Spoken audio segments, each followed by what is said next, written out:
हम आज ख़ास तौर पे गुफ्तगू करेंगे बैंककारी के मामलात पर। जी हाँ, जो हमारे जितने भी बैंकिंग के मामलात होते हैं उस पर वो हमारा डेबिट कार्ड हो, वहाँ से लेकर के हमारी चेक बुक, हमारे साथ जो मोबाइल फ़ोन में हमें मैसेजेस आते हैं, हमारी ट्रांजैक्शंस हैं, हमारी सेविंग्स हैं, हमारे अकाउंट्स हैं, हमें मतलब हर तरह के जितने भी बैंकिंग मामलात हैं उनकी उसमें हमें हमारे साथ कहा जाता है ना, खुदा न खासा किसी के साथ फ्रॉड हो गया है, ये फ्रॉड है, ये क्या मामलात होते हैं, ये मामलात जानने के लिए ये ख़ास तौर पे आज का सेगमेंट हमने रखा है। और आज हमारे साथ एक मुमताज़ नुमाया नाज माहिर अमूर बैंकारी जनाब नाजिश अली साहब आज हमारे मॉर्निंग शो के सेट पर मौजूद है। अस्सलाम वालेकुम। वालेकुम अस्सलाम। कैसे हैं आप? जी अच्छा नाजिश साहब, आज का सेगमेंट बड़ा ही अच्छा सेगमेंट है, ज़ाहिर है लोगों की अवेयरनेस के लिए है। सबसे पहले तो ये जो जदीद तर्ज की बैंकारी है, इससे आगही अवेयरनेस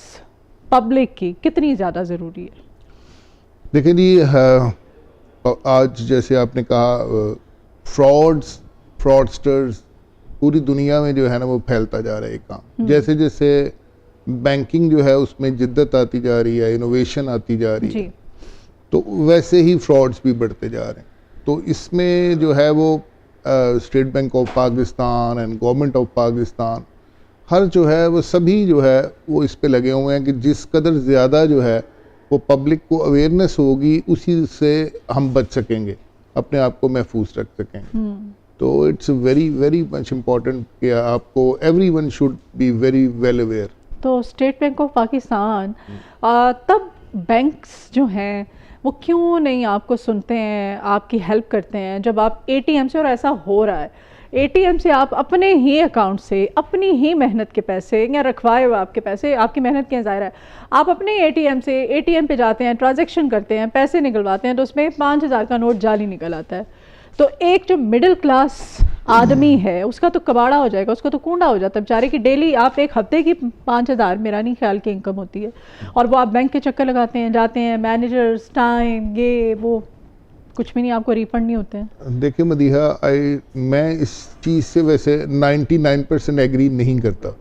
इसलिए एग्री नहीं करता कि होता ही नहीं ऐसा नहीं, मे बी कोई वन और इक्का दुक्का इंस्टेंसेस मे बी हो तो मेरी आंखों के सामने उसकी रीजन मैं बताता हूँ। दो, अगर एक बंदे की आंखों के सामने 2 केसेस हो गए हैं एक बंदे के सामने, तो पाकिस्तान की कितनी आबादी है? इट्स अ प्योरली नेग्लिजेंस उस ब्रांच की, उस पर्टिकुलर एक ब्रांच की या उस बैंक की? नहीं, बैंक की पॉसिबल नहीं है, बल्कि मैं ब्रांच की भी इसलिए नहीं कह सकता कि क्योंकि जितने SOPs हैं, जो स्टैंडर्ड ऑपरेटिंग प्रोसीजर्स हैं, उसके मुताबिक जब एक कैशियर जो है ना, जब एटीएम से कैश लेके आता है तो उसके पास मशीन मौजूद होती है जिसने उसने सारे जो है ना नोट्स को उस पर वेरीफाई होती है। अब उसने जब उसमें जाली नोट भी है, उसमें जो है वो तब होती है जब अगर एक आम आदमी जिसके पैसों की वजह से आपका बैंक चल रहा है वो अपने ही पैसे लेके रखवाने जा रहे हैं या किसी इस्तेमाल में लाने जा रहा है, तो उस मशीन में उन पैसों को रखा जाता है। इवन दैट ये तक कह दिया गया था, अगर आप कहते हैं मैं ब्रांच यहाँ पे मेंशन तो नहीं करूँगी, खैर लेकिन क्या करें, मजबूरी है हमारी, लेकिन ये तक कह दिया गया था मैनेजर की तरफ से, हाउ स्टूपिड इट इज़। मैं आज ऑनलाइन ऑन एयर ये बात कर रही हूँ, ऑन एयर लाइव ये बात कर रही हूँ कि आप जब बैंक से पैसे निकलवाएं तो एक एक नोट आप वो कैमरा लगा हुआ उसके सामने करके यूँ दिखाएं। What the hell is this? नहीं, ऐसा नहीं होता। मैंने कहा ना कि इक्का दुक्का जो है वो केसेस में कुछ लोग जो है उनकी रिजिडिटी मैं कह सकता हूँ कि आप उसकी वजह से जो है आप नोट के कि आपने कौन से नोट निकलवाए। नहीं, ऐसा नहीं होता। कैमरे के सामने जितनी भी जो है ना वो कैश डिपॉजिट्स हो रहे होते हैं या विड्रॉल हो रही होती है, तो वो ऑलरेडी CCTV कैमरास जो हैं वो चल रहे होते हैं, उन सब के सामने ही सब कुछ हो रहा होता है। मैं जो बात आपसे ये कर रहा था कि जब मॉर्निंग में जब ATM फीड की जाती है तो उस वक्त जितना भी कैश उसमें पड़ा हुआ होता है वो निकाला जाता है, निकाल के दोबारा जो है उस फेक मशीन, जो फेक नोट डिटेक्ट करने वाली मशीन है, उसके थ्रू गुजारा जाता है और फिर ATM में डालते हैं और उसको एक एक नोट चेक करके, और सॉर्टेड मीन्स साफ सुथरे नोट जो हैं वो ATM के अंदर रिप्लेनिश किए जाते हैं। तो इट्स अ डेली रूटीन, ये प्रैक्टिस है। साफ सुथरे नोट, सॉरी एक और पॉइंट है यहाँ पे, 5,000 का नोट मैंने 40,000 निकलवाए ATM से, ये ATM भी पास ही है। अब वहाँ से 5,000 का नोट एक बहुत ही बुरी कंडीशन में निकल आया। अब आप 36 जगहों पे वो लेके गए और वो आपसे जवाब दे रहे हैं, वो कह रहे हैं कि नहीं ये नहीं चलेगा। ठीक है, वो फिर आपकी किस्मत अच्छी है कि फिर आपने भी कहीं चला लिया या चल गया। अदरवाइज वो अगर वो डिनाई करते हैं, आप कैसे कह सकते हैं कि नहीं, उनको वो देखेंगे, फिर उनको चेक करते हैं, फिर जो साफ सुथरे नोट होते हैं वही ATMs में डाले जाते हैं, वो डाले जाते हैं। सॉरी टू से, क्योंकि आपको बुलाया इसलिए गया कि मसाइल अवाम के पब्लिक के आपके सामने रखे, आपसे जाने कि ऐसा क्यों होता है, सॉरी। और लेकिन उसमें ये है कि वो ईद के दिनों में आप वो बैंक वाले जो है ना वो कोरे कोरे नोट डाल देते हैं ATM, ये करकरे नोट आ रहे होते हैं। अदरवाइज बहुत बुरा हाल है सर। मैं इसके ऊपर जो है ना इसलिए बात करना चाहूँगा कि देखें, बैंक कोई भी जो ATM जो है ना यूज़ हो रही है, बैंक के 3 से 4 ऑडिट के सेगमेंट्स होते हैं उस पर। एक स्टेट बैंक ऑफ पाकिस्तान की ऑडिट टीम है जो किसी वक्त किसी भी ATM को चेक कर सकती है जाकर। इसी तरह बैंक का अपना इंटरनल ऑडिट होता है, वो भी किसी वक्त भी जाके चेक कर सकता है। उसके सुपीरियर्स होते हैं, लाके एक ब्रांच है तो उसका ब्रांच बैंक के सर्विसेज वाइज, बैंक के नाम से जितना बड़ा बैंक होगा जितना अच्छा उसी लिहाज से सर्विसेज होती है ना? Not at all. जो एक स्टैंडर्ड ऑपरेटिंग प्रोसीजर्स हैं वो सबके लिए एक जैसे। फिर ऐसा क्यों होता है, क्यों? तो मैंने कहा ना, कुछ इंस्टेंसेस में कुछ लोगों की नेग्लिजेंस की वजह से जो है ये सब इश्यूज क्रिएट हो रहे हैं। अब वो फॉर एग्जांपल एक आज अगर मैं इंडस्ट्री में देखूं तो कोई मोर देन 100,000 एम्प्लॉय जो है ना काम कर रहा होगा। तो अगर 1 लाख एम्प्लॉयज में से जो है वो अगर 50 लोग जो है उनकी नेग्लिजेंस की वजह से ये आप क्वेश्चंस कर रही हैं, तो वो 50 लोग जो हैं बाद में उनको रेप्रिमांड भी किया जाता है, उनको जो है हो सकता है उनकी वार्निंग लेटर इशू हो जाते हैं समटाइम्स। लेकिन जिस बेचारे के निकल आया उसका तो कुछ नहीं ना, उसके तो गए पैसे। ऐसा नहीं होता। अगर बहुत से इंस्टेंसेस मैंने खुद अपने सामने देखे हैं कि एक बंदे ने कहा कि आपकी ATM से ये पैसे निकले। एक खातून में बैंक में बैठी हुई और वो बेचारी गवर्नमेंट ऑफिसर थी, वो नर्स थी, तो जाहिर है सरकारी नर्स थी वो। तो वो आई और उसने मेरे सामने, और वो थी भी बेचारी देखने में मतलब आप कह सकते हैं कि वो उनका वेट इतना ज़्यादा था कि इजीली मूव भी नहीं कर सकता। तो वो मैंने उनको देखा और मैंने फिर वहाँ बैठ के उन्होंने कहा कि आप अगर आपको मदीहा कभी ज़ाहिर इंट्रोडक्शन हो जाता है आपका, उन्होंने मुझे कहा था, उन्होंने कहा था कि अगर आपको मौका मिला तो इस पर ज़रूर आवाज़ उठाइएगा, ये ज़रूर पूछिएगा कि। और वाकई वो खातून रोने वाली हुई थी। और क्या आप 5,000 रुपये, मैंने वही कहा ना कि अगर उसका ब्रांच मैनेजर, उस ब्रांच का मैनेजर जो है वो अच्छा ब्रांच मैनेजर है, और मोस्टली मैं वही बात बार बार कर रहा हूँ कि एक बड़ी प्रोसेस, हायरिंग का एक प्रोसेस होता है, बड़ा एक सोच समझ के किसी बंदे को बैंक का मैनेजर बनाया जाता है। तो अगर उसमें भी कुछ में भी हो सकता है उसको कोई घर से इशू हो, अदरवाइज जो है वो service and quality is the main part of the banking ना। सर्विस एंड क्वालिटी पे उसके नंबर कट रहे होते हैं। एक अनसेटिस्फाइड कस्टमर जो है अगर वो कंप्लेंट करता है तो उसकी वजह से उसकी अपनी ब्रांच की स्कोरिंग कम हो रही होती है। तो ये चीज़ें जो है बहुत रेयर हैं, लेकिन हैं। चले आप कहते हैं रेयर है तो मैं मान लेती हूँ। अच्छा, डिजिटलाइजेशन इसने बैंककारी को कितना महफूज और आसान बना दिया है। नो डाउट, हम अपने मोबाइल में ऐप है, हम इजीली ट्रांजैक्शन भी कर लेते हैं, अपने बिल पे कर देते हैं, ऑनलाइन शॉपिंग कर लेते हैं और बहुत सारे काम हो जाते हैं, लेकिन फ्रॉड्स भी उतने ज़्यादा बढ़ गए हैं। मैंने जो है ना मेरा ख्याल स्टार्ट ही यहाँ से किया था कि जैसे जैसे बैंकिंग जो है ना उसमें जिद्दत आती जा रही है, वैसे वैसे फ्रॉडस्टर्स जो हैं वो भी उनके नए नए तरीके जो है ना बनते जा रहे हैं। इसमें कुछ स्टेप्स हैं, 3 to 4 और 5 स्टेप्स ऐसे हैं जिनको अगर हम प्रॉपरली जो है ना केयर करें तो उससे हम बच सकते हैं, पूरी पब्लिक जो बच सकती है। सबसे पहले कोई भी एक OTP, वन टाइम पासवर्ड आता है जब भी आप कोई ट्रांजैक्शन करते हैं। लाइक आपने कोई ट्रांजैक्शन की या आप मर्चेंट पे आपने खाना खाया किसी होटल में, तो आपने अपना कार्ड डाला तो उसे कहा जी ये मशीन के ऊपर एक पासवर्ड जो आपके कार्ड का आपको दिया गया हुआ वो पासवर्ड एंटर करें, वो एक आपका कार्ड का पासवर्ड है। इसी तरह जब आप ट्रांजैक्शन करती हैं कोई भी ऑनलाइन ट्रांजैक्शन, तो वन टाइम एक पासवर्ड आता है, सही, वो 6 और 8 डिजिट का पासवर्ड होता है जो आपने एंटर करना होता है, तो उससे आपकी ट्रांजैक्शन हो जाती है।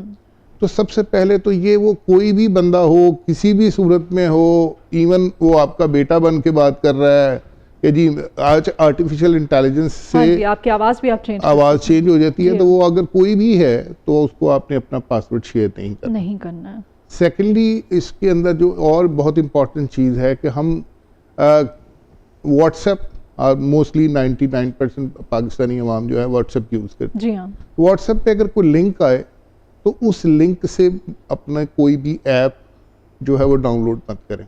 ओके।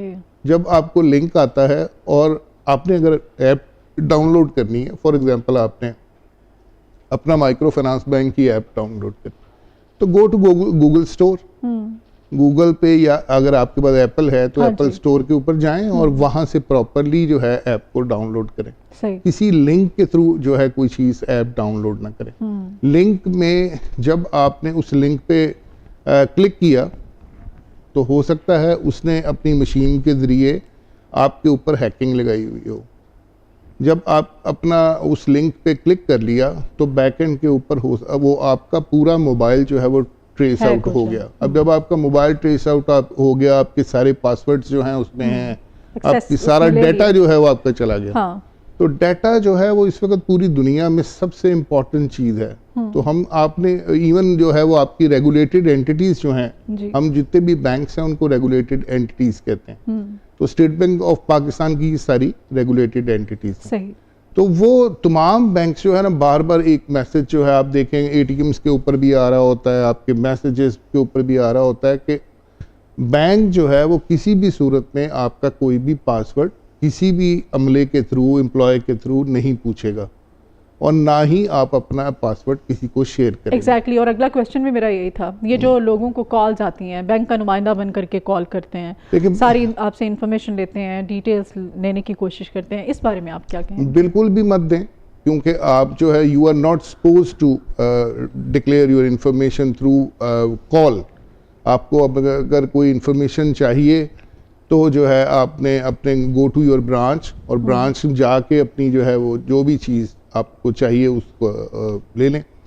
इंफॉर्मेशन थ्रू कॉल्स जो है आप अब देखें, मैंने जैसे अभी बात की, मैं पर्सनली मेरे साथ हुआ कि मुझे एक दिन मेरे बेटे की वॉइस में, बैंक वालों के साथ भी फ्रॉड होता नहीं मैं बता रहा हूँ, वो फ्रॉड बैंकिंग से रिलेटेड नहीं था। अच्छा। मुझे मेरे बेटे की कॉल आई, मैं अभी सुबह मॉर्निंग में, मेरा ख्याल इट वुड बी 6 और 6:15 का टाइम होगा, और मेरा बेटा ऊपर सो रहा था अपने कमरे में। तो उसकी मुझे कॉल आती है कि जी पापा मुझे इनसे बचाएं, मैं जो है वो किडनैप कर लिया मुझे जो है ना, नहीं मैं थाने में हूँ हाँ। और ये मुझे मार रहे हैं। हाँ हाँ हाँ।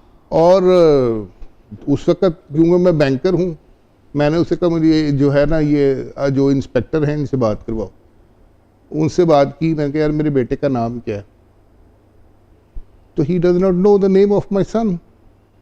तो डेट्स वाई मैं उससे, क्योंकि मुझे अवेयरनेस थी तो मैं उस स्कैम से बच गया। अदरवाइज कोई भी जो है ना जो पेरेंट है वो फौरी तौर पे घबरा जाएंगे, परेशान हो जाते हैं, और पैनिक हो जाता है ना बंदा, पैनिक होंगे और उसे वो कहेगा जी 10,000 भेज दें, 20,000 भेज दें, आप फौरी तौर पे उसको अमाउंट ट्रांसफर कर देंगे उसके अकाउंट। हाँ कर देते हैं। तो ऐसी सूरत हाल में बी पेशेंट और चीज़ों को देखें। एक बल्कि मैं सबको ये थ्रू दिस प्रोग्राम में सजेस्ट करना चाहूँगा कि आपकी एक फैमिली कोड रख लें।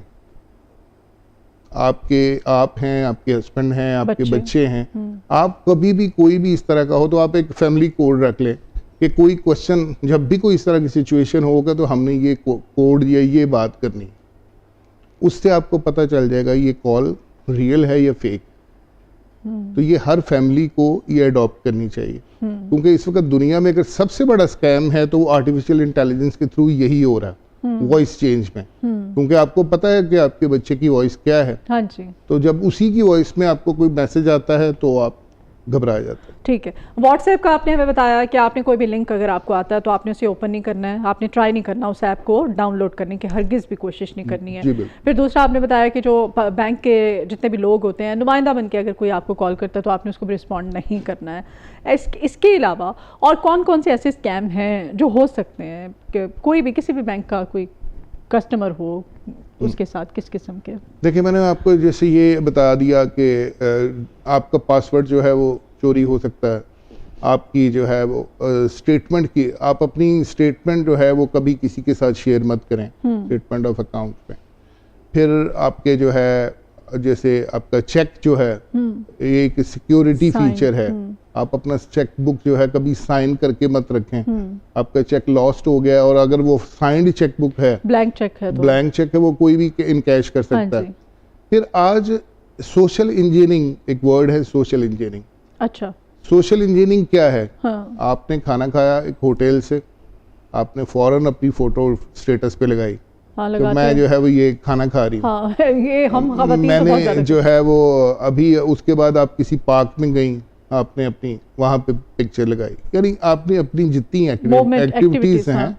वो आपने व्हाट्सएप पे या आपने जो है वो सोशल मीडिया पे, आपने फेसबुक पे, आपने दूसरे चैनल्स पे, स्नैपचैट पे, इंस्टा पे आपने सही। खुद डिस्प्ले कर दी। अब जो बंदा आपको चेस कर रहा है उसको पता है कि you are a wealthy person, तो वो आपकी सारी एक्टिविटीज से उसने नोट डाउन कर ली चीज़ें। अब यहाँ पे गई थी मैडम, यहाँ पे आपका जो है ना वो आपने खाना खाया था और वहाँ पे आपको एक हमने जो है वो आपका ये प्राइस निकला है और उसकी वजह से हम आपको ये प्राइस देना चाह रहे हैं। तो अभी आपको एक कोड आएगा, आपने वो कोड मुझे बताना है ताकि मैं आपको वो आपका प्राइस पहुँचा सकूँ। उसने आपको कोड भेजा, आपने उसको कोड को सिर्फ क्लिक किया, उस लिंक को या वो कोड उसको बता दिया, तो आपका मोबाइल हैक हो गया। तो आपने अपनी सोशल इंजीनियरिंग को कम करें। आप चीज़ों को लोगों को खुद बता रहे हैं कि हम हमारे साथ अपनी फ्रॉड movement, कर लें। हाँ। आप अपनी एक एक चीज़ जो है आप बता रहे हैं लोगों को, उससे जो है वो फ्रॉड्स के चांसेस बहुत बढ़ जाते हैं। आज फिर दूसरा एक अलमिया हमारे साथ ये है कि दुनिया में किसी कंट्री के अंदर सिम जो है वो एक बहुत ही इंपॉर्टेंट चीज़ है और वो बाकायदा वेरिफिकेशन के साथ, बायोमेट्रिक वेरिफिकेशन के साथ मिलती है। हमारे यहाँ भी आज सिम्स जो है, हमने पीटीए ने बहुत काम किया उसके ऊपर, और अब जो है वो सिम्स जो हैं वो बायोमेट्रिक के थ्रू ही हो रही हैं। लेकिन कुछ अरसा पहले तक अगर आप देखें तो सिम जो है ना बाज़ार में 200-200 रुपए की सिम्स बिक अभी रही भी होती ऐसा ही है। नहीं, वो कहते हैं एक लो एक फ्री है। तो डेट हाँ, इज एक के साथ एक फ्री क्रिमिनल। दे वो रहे हम अपने साथ नादरा जो के है ऑफिस चले जाएं, पासपोर्ट ऑफिस चले जाएं, वहाँ पे भरमार है, वो आपको घेर घेर के कहते हैं अच्छा चले मैडम फ्री में है, आप कुछ भी ना, नहीं, एक के भी पैसे जब ना दें। आप एक नादरा के ऑफिस की बात करते बाहर हैं, बाहर नहीं वो एक क्रिमिनल जी हाँ, मैं वो सिम्स की बात, एक्टिविटी जी है। हाँ, तो वो बहुत अनएथिकल हरकत है पहली बात, और एक आप इलीगल काम कर रहे हैं। अगर आप वो सिम परचेज कर लेते हैं, आप अपने लिए खुद मुश्किल। बिल्कुल, वो सिम परचेज करने से वो एक डुप्लीकेट सिम है। हाँ ये एक वर्ड यूज होता है सिम स्वैपिंग का। ओके, सिम स्वैपिंग से बहुत सारा फ्रॉड हो सकता है। डुप्लीकेट सिम आ गई ना आपके पास। अब एक मैंने खुद एक इसी तरह का एक केस एक बैंक में, मैं उसका नाम नहीं लूँगा, कि मैं सुबह सुबह I was branch manager at that time, तो मेरे पास एक कस्टमर आए, उन्होंने कहा मेरे साथ फ्रॉड हो गया, मेरे कोई 70 to 80 लाख जो है मेरे अकाउंट से निकल गए। मैंने कहा जी हाउ इट्स पॉसिबल, मेरे अकाउंट आपके मेरी ब्रांच में तो आपका चेक भी नहीं आया। उन्होंने किसी भी फ्रॉडस्टर ने उनका सारा डाटा सोशल इंजीनियरिंग से लिया, उसको यहाँ तक पता था कि इनकी माँ का नाम क्या है, जो कि mother maiden name is a security name. हाँ, ये लोगों को नहीं exactly, पता होता। जब आपसे पूछते हैं तो, उसके हाँ, पास वो सिक्योरिटी नेम, उनकी मदर का नाम था, उसकी कौन सी ट्रांजैक्शन लास्ट ट्रांजैक्शन हुई वो भी उसके पास मौजूद थी, जो कि सीक्रेट क्वेश्चन थे। उन्होंने उसके थ्रू, ये आज से बहुत पुरानी बात है, उस वक्त अभी एआई नहीं आया था, लेकिन उसकी वॉइस के अंदर कॉल सेंटर पे कॉल करके सारी इंफॉर्मेशन दे के उन्हें कहा कि इस ब्रांच में मुझे ये पेमेंट ऑर्डर चाहिए, और दूसरी ब्रांच में से पे ऑर्डर लिया और वो चला गया बंदा, और उसकी सब कुछ फेक था। बाद में खैर उसको ट्रेस किया गया, सब कुछ हो गया, लेकिन उस टाइम पे वो कस्टमर को Scam। परेशानी इसलिए हुई हाँ, कि उसकी सारी इंफॉर्मेशन लीक्ड थी। हाँ, वो अपना डाटा जो है उसकी जो है वो सिक्योरिटी पे काम नहीं कर रहा था, वो अपना डाटा महफूज खुद नहीं कर रहा था। ठीक है। और अभी तो खैर आजकल तो नहीं, जब ये बेनज़ीर इनकम आपको पता है सपोर्ट प्रोग्राम आया था, इसमें बड़ी कॉल्स आती थी, आपका बेनज़ीर इनकम सपोर्ट प्रोग्राम में नाम निकल आया है, या फिर आपके इतने, वो जैसे आपने बताया इतने आपके वो आपका इनाम है, पैसे हैं आपके, तो आप ये फला कोड है या कोई कॉल करें या इतने पैसे जमा करवा दें, तो ये बस इतनी सी अमाउंट है, थोड़ी सी, आपने जमा करवानी है तो आपके इतने पैसे, और लोग लालच में आके करवा भी देते थे। ये भी एक स्कैम था। ये देखें, आप किसी भी एटीएम में जाए ना, हाँ जी, तो उसको थोड़ा वॉच किया करें कि पहली चीज तो स्किमिंग जिसे हम कहते हैं, जी। डेबिट कार्ड की स्किमिंग, एक डिवाइस लगा देते हैं फ्रॉडस्टर, जी, ताकि डाटा जो है आपके कार्ड का मिल जाए। फिर जो है वो हर बैंक ने कुछ पोस्टर्स लगाए होते हैं कि इन नकालों से होशियार रहें, हाँ, इनसे। बहुत सारे। उसको कभी टाइम मिले तो पढ़ें, उसके अंदर वर्ड्स लिखे होते हैं, फिजिंग, विशिंग, ये चीज़ें होती कि ईमेल से फ्रॉड कैसे होता है, कॉल्स के थ्रू फ्रॉड कैसे होता है, और उससे कस्टमर ने अवेयर कैसे रहना है। जी, तो अगर हम थोड़ा टाइम निकाल के उन सिर्फ कभी कभार उनको पढ़ लिया करें तो हम बहुत सी चीज़ों से बच सकते हैं और फ्रॉड से भी बच सकते हैं। बहुत शुक्रिया नाज़िश अली साहब आपके आने के लिए, इतनी अच्छी मुफीद बातें हमें अवेयरनेस देने के लिए। Thank you so very much for your time.